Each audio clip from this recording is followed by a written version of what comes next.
Waziri wa zamani ambaye pia alikuwa mbunge wa Matuga Chirau Ali Mwakwere ametoa wazo wa kuwa msemaji wa jamii ya Mijikenda ambapo atawakilisha jamii ndogo 9 kutoka eneo la Pwani.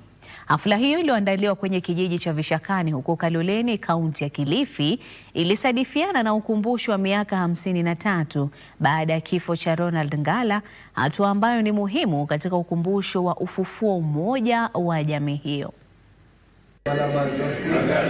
Siku ilianza kwa kutoa heshima kwa kaburi la Ronald Ngala lililoko katika kijiji cha Vishakani huko Kaloleni, kaunti ya Kilifi, ambako wazee, viongozi, wataalam na wanachama wa jamii ya Mijikenda walitoa heshima zao kwa marehemu aliyekuwa kiongozi wa jamii ya Mijikenda, ambaye alitambuliwa kuwa mojawapo wa viongozi wa kisiasa wenye ushawishi mkubwa katika eneo la Pwani.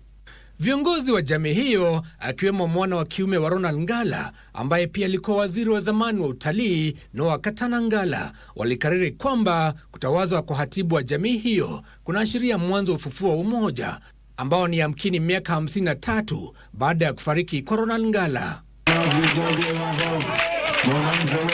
Miaka 53 kama kulikuwa hakuna vuguvugu la Mijikenda, leo ni mwisho wa mwaka.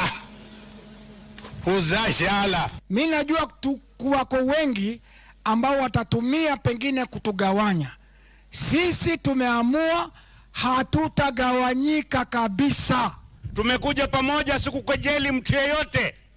Tumekuja pamoja kwa kujitambua. Tumekuja kwa baba yetu, mwanzilishi wa umoja wa watu wa Pwani. Kwenye hotuba yake akiridhia wadhifa huo, waziri wa zamani ambaye pia alikuwa mbunge wa Matuga Ali Chirau Mwakwere aliahidi kuwa msemaji wa jamii hiyo kupitia mashauriano na ujumuishaji. Nataka kusema nimekubali kuchukua uongozi huu. Nimekubali kuongea yale ambayo wenyewe nyinyi mtaniambia niongee. Sitaongea yangu mimi mwenyewe. Huwa mkali sana mara nyingine, lakini nitakayoongea ni sauti ya wenyewe Mijikenda.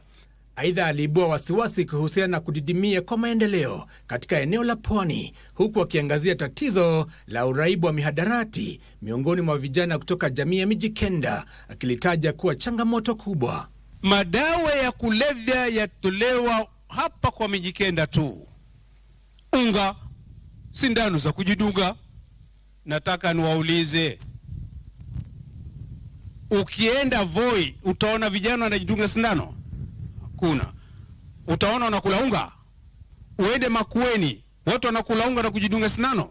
Sherehe hiyo ilifikisha kikomo mito mipya ya udumishaji umoja, maendeleo ya pamoja na ufufuzi wa maono ya Ronald Ngala kuhusu uwiano na uwezeshaji wa jamii ya Wapwani. Giverson Maina, Darubini.